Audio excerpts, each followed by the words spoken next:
नमस्कार, जन टीवी उत्तराखंड में आप सभी का स्वागत है। मैं हूं आपके साथ सुनिधि शुक्ला। बुलेटिन की शुरुआत से पहले एक नजर हेडलाइंस पर। सीएम धामी ने की हल्द्वानी के विकास कार्यों की समीक्षा। बैठक में अधिकारियों को दिए आवश्यक दिशा निर्देश। कहा, समाधान, सरलीकरण और विकल्प रहित विकास के मूल मंत्र के साथ सरकार कर रही कार्य।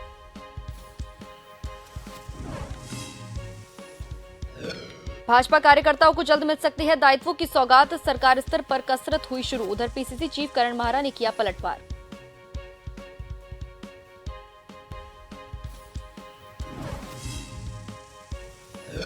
पूर्व सीएम हरीश रावत और पीसीसी चीफ महारा ने बोला, धामी सरकार पर हमला, पेपर लीक और अंकिता भंडारी केस सहित कई मामलों को लेकर लगाए गंभीर आरोप। कहा, भाजपा ने बनाया कमाई का मुद्दा। उत्तराखंड रोडवेज का सफर हुआ महंगा। 60% से ज्यादा बसों में 5 से लेकर 16% तक का बढ़ा किराया। प्रदेश के भूभाग में चल रही बसों के किराए में नहीं की बढ़ोतरी। नशे के खिलाफ उत्तराखंड पुलिस सख्त। हल्द्वानी, कोतवाली और एसओजी टीम को मिली सफलता। एक तस्कर से लाखों की शराब की बरामद। दूसरा बदमाश पुलिस को गच्चा देकर हुआ फरार।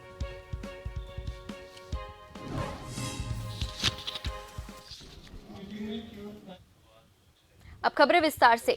हल्द्वानी में मुख्यमंत्री पुष्कर सिंह धामी ने सर्किट हाउस में जिले के विकास कार्यों की समीक्षा की। इस दौरान मेयर, जिला पंचायत अध्यक्ष सहित कई विधायक मौजूद रहे। इस दौरान विकास कार्यों की समीक्षा को लेकर मुख्यमंत्री ने अधिकारियों के पेश करो भूमि हस्तांतरण के मामले में वन विभाग द्वारा एनओसी जारी न करने पर नाराजगी भी व्यक्त की। बैठक के बाद मीडिया से बात करते हुए सीएम धामी ने कहा कि विकास की योजनाएं तेजी से धरातल पर उतरे, इसलिए अधिकारियों को निर्देश दिए गए हैं। तेजी के साथ योजनाओं के क्रियान्वयन के साथ साथ मॉनिटरिंग भी की जाए। उन्होंने कहा कि सरकार समाधान, सरलीकरण और विकल्प रहित विकास के मूल मंत्र के साथ कार्य कर रही है, जिसके लिए अधिकारियों को भी निर्देशित किया गया है। 1.75 देखिए, मैं समय समय पर सभी विभाग के लोगों से मैंने कहा है कि कोई भी विभाग अपने काम को दूसरे के ऊपर न टाले। एक विभाग दूसरे पर टालता है, दूसरा तीसरे पर टालता है। इस प्रकार से कामों में विलम्ब होता है और कहीं भी पेंडेंसी नहीं होनी चाहिए, क्योंकि जीरो पेंडेंसी के आधार पर हम लोग काम कर रहे हैं। एक कार्य संस्कृति उत्तराखंड के अंदर बने, उत्तराखंड के अंदर लागू हो, उत्तराखंड के अंदर आगे बढ़े। इसके लिए मैंने जितने भी विभाग यहाँ पर आए थे, जो पिछली बार की समीक्षा जो हुई थी, उस समीक्षा में बात करी है। उत्तराखंड प्रदेश के मुख्यमंत्री पुष्कर सिंह धामी अपने 2 दिवसीय दौरे पर खटीमा पहुंचे। मुख्यमंत्री जब खटीमा के एक निजी होटल में आयोजित बीजेपी जिला कार्य समिति में भाग लेने जा रहे थे, तो शहर के मुख्य चौक पर थारू जनजाति की दर्जनों महिलाओं ने उनका रोककर राज्य सरकार द्वारा महिला आरक्षण बिल पास करने पर स्वागत किया और फूल मालाएं पहनाई। वहीं मुख्यमंत्री धामी ने अपना काफिला रोककर महिलाओं से मिलकर उनका अभिनंदन स्वीकार किया, जिसके बाद मुख्यमंत्री खटीमा के एक निजी होटल में पहुंचे, जहां 2 दिवसीय बीजेपी जिला कार्य समिति का आयोजन किया जा रहा है। मुख्यमंत्री ने जिला कार्य समिति में प्रतिभाग किया। सर्वप्रथम मुख्यमंत्री ने दीप प्रज्वलित कर जिला कार्य समिति का शुभारंभ किया। वहीं इस दौरान मुख्यमंत्री के साथ बीजेपी प्रदेश संगठन महामंत्री अजय कुमार उपस्थित रहे। इसके साथ ही बीजेपी जिलाध्यक्ष, जिला कार्यकारिणी के सदस्य मौजूद रहे।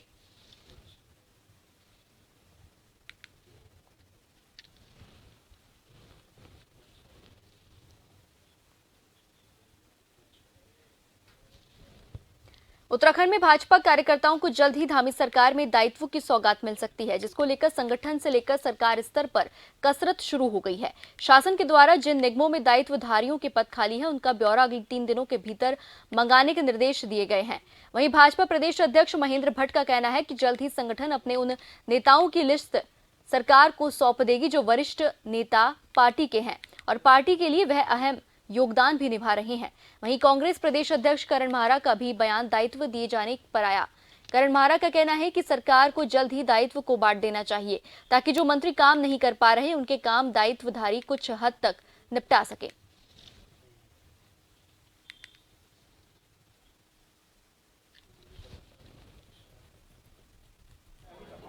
हमने दायित्वधारियों की सभी सूची पर प्रारंभिक तैयारी कर ली है।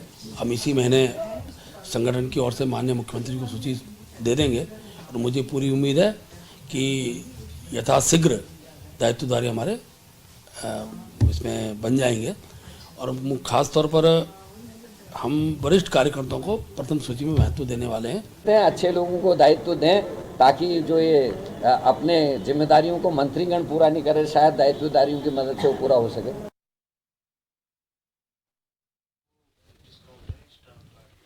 रुड़की के भगवानपुर पहुंचे उत्तराखंड के पूर्व सीएम हरीश रावत और प्रदेश अध्यक्ष करण मारा ने भगवानपुर से कांग्रेस विधायक ममता राकेश के प्रति पूर्व कैबिनेट मंत्री स्वर्गीय सुरेंद्र राकेश की 8वीं पुण्यतिथि पर श्रद्धांजलि देने पहुंचे, जहां पर पूर्व मुख्यमंत्री हरीश रावत ने कहा कि पेपर लीक मामला यह बड़ा गंभीर मामला है और बीजेपी को इस पर मंथन करना चाहिए। जो लोग पकड़े गए हैं वह तो खाली फ्रंट है, इसमें भाजपा के सफेदपोश शामिल हो सकते हैं।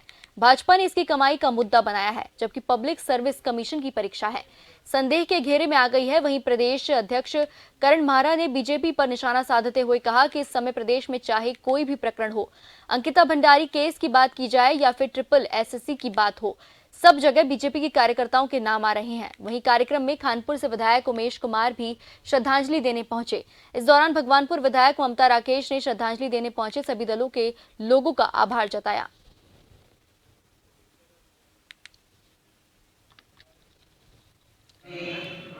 ये बहुत गंभीर मामला है और बीजेपी को आत्ममंथन करना चाहिए। ऐसा लग रहा है कि जो लोग पकड़े गए हैं वो तो खाली फ्रंट हैं, जो नाम आए हैं इसमें भाजपा के कुछ वरिष्ठ सफेदपोश शामिल हो सकते हैं। आखिर हर घोटाले में, हर घिपले में, भर्ती घोटाले में, मर्डर में, सब जगह बीजेपी वालों के नाम क्यों आ रहे हैं, ये एक चिंता का विषय है। क्योंकि ऐसा लगता है कि सरकार के मद में भारतीय जनता पार्टी के कार्यकर्ता मदमस्त हो गए हैं और उन्होंने लूट खसोट की राजनीति इस प्रदेश में कर दी है। एक तरफ खनन माफिया बुरी तरीके से हावी है, नदियों में।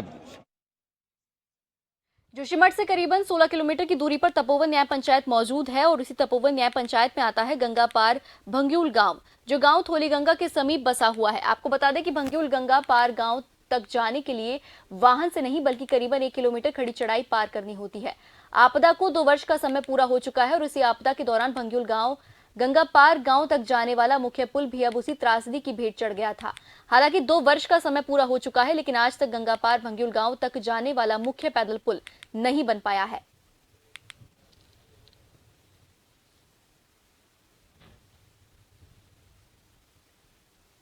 बैराज में आने जाने में बहुत परेशानी हो रही है। शासन प्रशासन हमारी कोई कुछ नहीं सुन रहा है और हमारे छोटे छोटे बच्चे हैं, उनको जाने में बहुत परेशानी हो रही है और कभी भी हमारे बच्चों को कोई हादसा हो गया तो इसके लिए शासन प्रशासन इसके जिम्मेदार रहेंगे। बच्चा जाना भी बहुत परेशानी चाहिए और सबसे ज़्यादा तो महिला जब सोहन डिलीवरी बनते ते लगाना परेशानी बहुत चाहिए, पूनी जाना बहुत परेशानी चाहिए। हमारे यहाँ पर पुल की बहुत असुविधा है क्योंकि जो 7 फरवरी को आपदा आई थी उसमें हमारा पुल भी बह गया था और शासन प्रशासन से हमने गुजारिश की, उन्होंने हमारे को खाली आश्वासन दिया और उस पर कोई कार्रवाई नहीं की। हमारे यहाँ ग्रामीण इस कार्य से इतना जूझ रहे हैं, आने जाने में असुविधा है और अभी भी हम जो 7 फरवरी को आपदा आई थी उसमें हमारा पुल बह गया था और हमारा आवाजाही बैराज के ऊपर से हो रहा है, जहाँ हमारे काफी दिक्कतों का सामना करना पड़ रहा है, जहाँ पे हमारे को वैसे तो उत्तराखंड एक स्वच्छ और साफ प्रदेश माना जाता है, लेकिन आए दिन शहरों के हाल बदतर होते जा रहे हैं। ये बात हम इसलिए कह रहे हैं क्योंकि शहरों में बढ़ती जनसंख्या के कारण नदी नाले लगातार प्रदूषित होते जा रहे हैं, जिस कारण शहरों में बढ़ रही गंदगी की खबरें आए दिन सुर्खियों में रहती है। अब ऐसे में राजधानी देहरादून की रिस्पना और बिंदाल जैसी नदियां प्रदूषित होने लगी हैं, क्योंकि नदियों के किनारे रहने वाले लोग कूड़ा कचरा नदियों में फेंक जाते हैं, जिस कारण यहाँ गंदगी का अंबार बढ़ जाता है।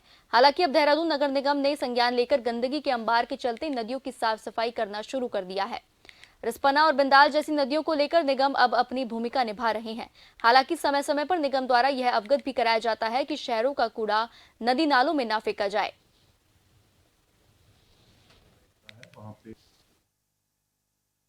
सॉलिड वेस्ट प्रबंधन का मुद्दा है, वहाँ पे नगर निगम के द्वारा प्रत्येक वर्ष नदियों की साफ सफाई का कार्यक्रम करवाया जाता है और इस वर्ष भी वो कार्यक्रम पूरा शुरू हो चुका है, जिसमें समस्त मुख्य नदी नालों को जो है साफ करवाया जा रहा है।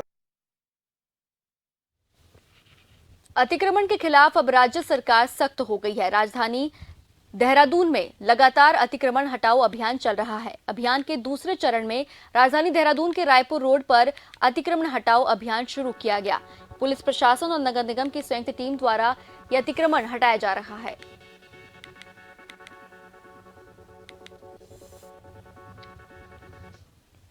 और इस खबर पर अधिक जानकारी के लिए मेरे साथ फोन लाइन पर जुड़ चुके हैं हमारे संवाददाता यशराज। यशराज, जो राज्य सरकार है वो अतिक्रमण के खिलाफ अब सख्त हो गई है, अतिक्रमण हटाओ अभियान चलाया जा रहा है, किस तरह की कार्रवाई सामने आ रही है? जी बिल्कुल, मैं बताना चाह रहा हूँ कि राज्य सरकार अब देहरादून को सुंदर शहर बनाने की दिशा में कदम बढ़ाते जा रही है, क्योंकि देहरादून को स्मार्ट सिटी प्रोजेक्ट में भी सर्वश्रेष्ठ स्थान मिला था। इसी के बाद से देखते हुए देहरादून शहर के कायाकल्प की तैयारी शुरू हो गई है। वहीं डीएम सोनिका के द्वारा भी लगातार देहरादून को सुंदर शहर बनाने की दिशा में कदम आगे बढ़ाया जा रहा है। तो वहीं यदि बात की जाए शहरी विकास मंत्री प्रेमचंद अग्रवाल की, तो वह भी लगातार शहर के विकास की ओर ध्यान दे रहे हैं और लगातार भ्रमण भी करते हुए और निरीक्षण भी करते हैं। जहां पर भी वो अतिक्रमण पाते हैं या कूड़ा कचरा पाते हैं तो उसे तुरंत वहां से हटाने को का आदेश उनके द्वारा दिया जाता है। इसी को देखते हुए, इसी काम को आगे बढ़ाते हुए अतिक्रमण के खिलाफ भी राज्य सरकार काफी सख्त हो गई है और लगातार अतिक्रमण हटाओ अभियान लगातार राज्य सरकार के द्वारा चलाया जा रहा है प्रशासन की मदद से। तो वही यदि बात की जाए कि देहरादून के रायपुर रोड में, तो यहाँ पर काफी रायपुर सड़क के किनारे काफी ज्यादा होटलों की संख्या थी, काफी ज्यादा ये अपार्टमेंट की संख्या थी, मॉल की संख्या थी। तो वहां से लगातार जेसीबी के द्वारा अतिक्रमण को हटाया जा रहा है। वहां वहीं पर देखा जाए कि पुलिस प्रशासन भी काफी मुस्तैदी से अपने काम को निभा रही है और लगातार लोगों को सबसे पहले जागरूक कर रही है, लोगों को बता रही है कि आपके द्वारा यहाँ पर इन होटलों के द्वारा यहाँ पर अतिक्रमण किया गया है, इस दिन इस अतिक्रमण को हटाया जाएगा। तो तत्काल जेसीबी उसी समय जेसीबी को फिर बुलाया जाता है और लगातार देखा जा रहा है कि रायपुर के सड़क के किनारे जो भी अवैध रूप से होटल बने थे या जो अपने एरिया को जिन होटलों ने आगे बढ़ा लिया था, उसे जेसीबी के द्वारा उसे तोड़ा जा रहा है। और लगातार अगर बात फिर की जाए जोगीवाला उधर भी, तो वहां पर भी जो सिरदर्द बन चुका है अतिक्रमण, उसे हटाने की तैयारी लगातार चल रही है। वहीं देहरादून शहर को एक स्मार्ट शहर बनाने की दिशा में काम करते हुए लगातार प्रशासन के द्वारा मुस्तैदी से यह काम किया जा रहा है। जी चलिए, तमाम जानकारी साझा करने के लिए आपका धन्यवाद यशराज।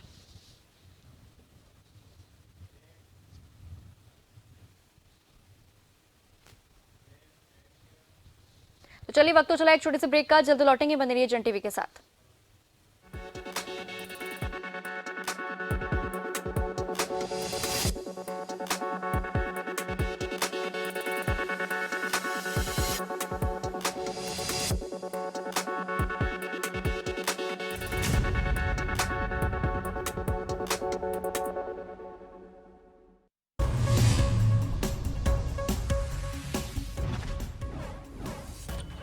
इस वक्त की बड़ी खबर आ रही है अलवर से, जहां टेम्पो और कार में जोरदार भिड़ंत हुई। हादसे में एक व्यक्ति की मौके पर ही मौत हो गई।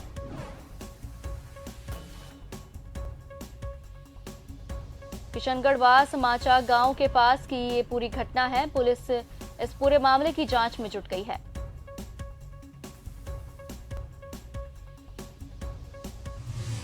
अलवर से इस वक्त की बड़ी खबर, जहां टेम्पो और कार में जोरदार भिड़ंत हुई, जहां हादसे में एक व्यक्ति की मौके पर ही मौत हो गई। इस पूरे मामले की अब जांच में पुलिस जुट गई है। किशनगढ़ बास माचा गांव के पास की पूरी घटना है।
ब्रेक के बाद आप सभी का फिर से स्वागत है।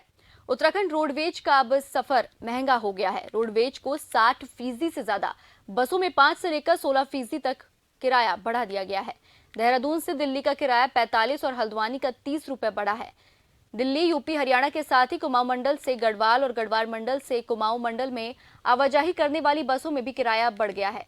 रोडवेज ने उत्तराखंड के भूभाग में चल रही बसों के किराए में बढ़ोतरी नहीं की है।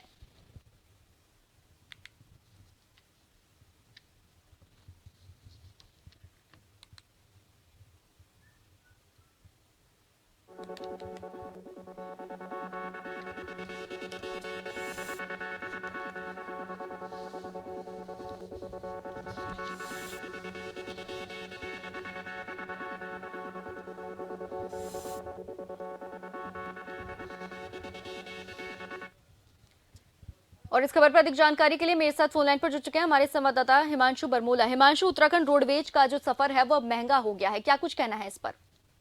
जी निश्चित रूप से मैं आपको बताना चाहता हूं कि उत्तर प्रदेश में जिस तरीके से बसों का किराया 25 पैसे प्रति किलोमीटर बढ़ाया गया था, उसको देखते हुए अब उत्तराखंड में भी किराए की दरों को बढ़ा दिया गया है। और साथ ही साथ जो बसें उत्तराखंड की जो बसें यूपी से होकर जो गुजरेंगी, उन बसों को किराया बढ़ा दिया गया। हालांकि जो उत्तराखंड के अंदर चलने वाले परिवहन निगम है, जो अंतर्राज्यीय बसें जो राज्य के अंदर दूसरे जिलों में जाती है, उन बसों को किराया अभी नहीं बढ़ाया गया है। और परिवहन निगम ने मंगलवार को 13 ऐसे रूट तय किए हैं जहां पर 5 रुपए से लेकर 60 रुपए तक बढ़ोतरी की। और मंगलवार दोपहर 2 बजे से ये किराए बढ़ोतरी की दर लागू हो चुकी थी। इसके साथ ही जो परिवहन निगम के महाप्रबंधक हैं दीपक जैन, उन्होंने बताया कि जो यूपी रोडवेज की बसों का किराया है, इसलिए ये नियम भी है कि जिस राज्य से होकर उत्तराखंड की बसें गुजरती हैं वहां का किराया लिया जाता है। लिहाजा जो उत्तराखंड है, उत्तराखंड से यूपी होकर जो गुजरने वाली बसें, उनका किराया बढ़ाया गया है। साथ ही साथ दून से जो दिल्ली रूट पर साधारण बसों का जो किराया है वो 5 पैसे प्रति किलोमीटर बढ़ाया गया है। बात करें देहरादून, ऋषिकेश, हरिद्वार, हल्द्वानी या दिल्ली की, तो अब यहाँ का सफर उत्तराखंड वासियों के लिए महंगा हो चुका है। और जो पिथौरागढ़ की बसें हैं यूपी के क्षेत्र से होकर गुजरती हैं, इन रूटों पर भी किराए में बढ़ोतरी की गई है। जी हिमांशु, ये जो किराया बढ़ा दिया गया है, इसको लेकर उत्तराखंड वासियों का, वहां के यात्रियों का क्या रुख सामने आ रहा है? देखिए निश्चित रूप से किराए में बढ़ोतरी कहीं ना कहीं जेब पर भार है, क्योंकि कई ऐसे इलाके हैं जो दूर दराज से सीधे दिल्ली का सफर करते हैं और वाया देहरादून होते हुए या हरिद्वार होते हुए जाते हैं, तो इसलिए कहीं ना कहीं उनकी जेब पर भार पड़ा है। जी चलिए, तमाम जानकारी साझा करने के लिए आपका धन्यवाद हिमांशु। उत्तराखंड के राज्यपाल लेफ्टिनेंट जनरल सेवानिवृत्त गुरमीत सिंह ने हिमालयन हॉस्पिटल जोलीग्रांट की NICU यानी नियोनेटल इंटेंसिव केयर यूनिट की हाईटेक एम्बुलेंस को हरी झंडी दिखाकर रवाना किया। इस दौरान राज्यपाल सिंह ने कहा कि उत्तराखंड जैसे विषम भौगोलिक परिस्थितियों वाले राज्य में इस तरह के अत्याधुनिक उपकरणों से लैस इस एम्बुलेंस से नवजात बच्चों को लाभ मिलेगा और उन्हें समय पर इलाज मिलेगा। राजभवन में आयोजित कार्यक्रम में मुख्य अतिथि राज्यपाल गुरमीत सिंह, स्वामी राम हिमालयन विश्वविद्यालय के कुलपति डॉक्टर विजय धस्माना ने NICU हाईटेक एम्बुलेंस को झंडी दिखाकर रवाना किया। राज्यपाल ने हिमालयन हॉस्पिटल के प्रयासों की सराहना करते हुए एम्बुलेंस में मौजूद सुविधाओं का बारीकी से निरीक्षण किया।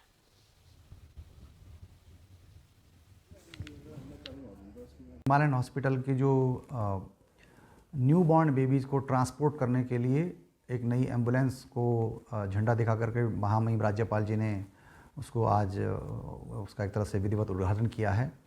ये हमारे अस्पताल में जो न्यू बॉर्न बेबीज़ हैं उनको समुचित सुविधाएं प्रदान करने के लिए, उनको दूसरे अस्पतालों से, घरों से अस्पताल में ट्रांसपोर्ट करने के लिए बहुत सुव्यवस्थित सुविधा हम लोगों ने उपलब्ध कराई है।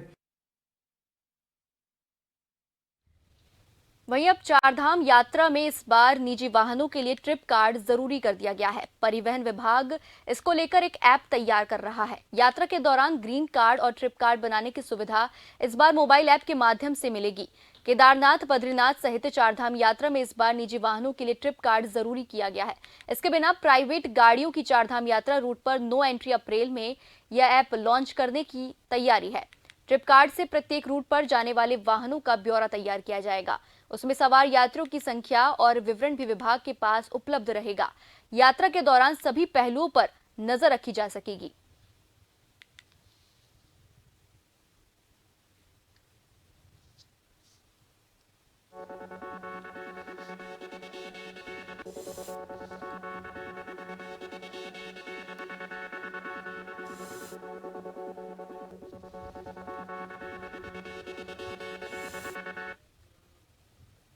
और इस खबर पर अधिक जानकारी के लिए मेरे साथ फोन लाइन पर जुड़ चुके हैं हमारे bureau chief SN Pant. SN Pant, Chardham यात्रा में इस बार निजी वाहनों के लिए जो ट्रिप कार्ड है वो जरूरी कर दिया गया है, तो इसके बारे में कुछ बताएं। ट्रिप कार्ड किस तरह से यात्री यूज कर पाएंगे और इसका क्या कुछ इस्तेमाल होगा चारधाम यात्रा के दौरान?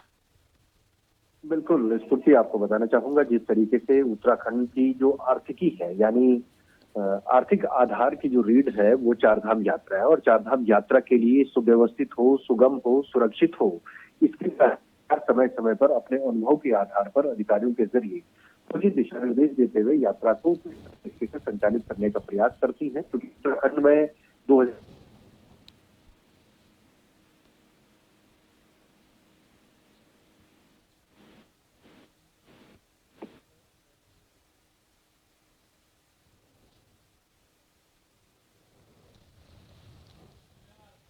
जी चलिए, तमाम जानकारी साझा करने के लिए आपका धन्यवाद एसएन पंत।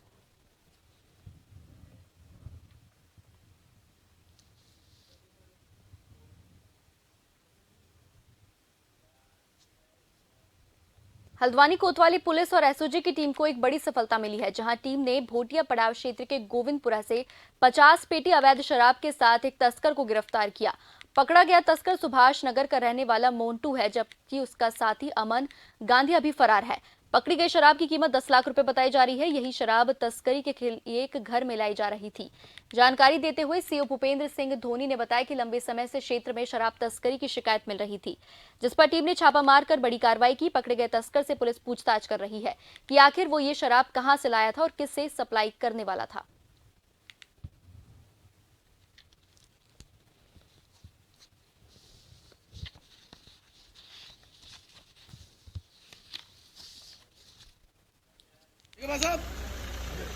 हमारी कोतवाली पुलिस और एसओजी के संयुक्त अभियान में गोविंदपुरा सुभाष नगर में मोन्टू है और इसके घर के पास से जो है तकरीबन 50 पेटी अवैध शराब मिली है अंग्रेजी की, जिसमें तमाम अच्छे ब्रांड की हैं। रेड लेवल है, 100 पाइपर है और भी इसी तरह के महंगे ब्रांड हैं। और वो 50 पेटी बरामद करी गई है और उससे पूछताछ की जा रही है कि वो कहाँ से इसको लेके आया। इसमें हम और इसमें अभियुक्तों के खिलाफ मुकदमे की तैयारी की जा रही है। तो चलिए जाने से पहले एक नजर हेडलाइंस पर। सीएम धामी ने की हल्द्वानी के विकास कार्यों की समीक्षा। बैठक में अधिकारियों को दिए आवश्यक दिशा निर्देश। कहा, समाधान, सरलीकरण और विकल्प रहित विकास के मूल मंत्र के साथ सरकार कर रही कार्य।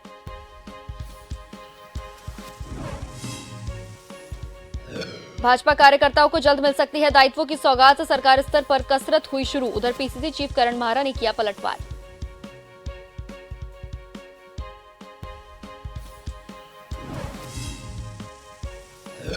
पूर्व सीएम हरीश रावत और पीसीसी चीफ माहरा ने बोला, धामी सरकार पर हमला, पेपर लीक और अंकिता भंडारी केस सहित कई मामलों को लेकर गंभीर आरोप लगाए। कहा, भाजपा ने बनाया कमाई का मुद्दा।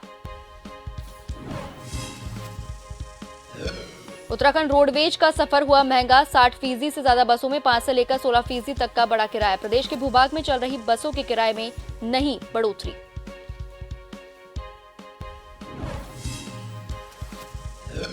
नशे के खिलाफ उत्तराखंड पुलिस सख्त। हल्द्वानी कोतवाली और एसओजी टीम को मिली सफलता। एक तस्कर से लाखों की शराब की बरामद। दूसरा बदमाश पुलिस को गच्चा देकर हुआ फरार।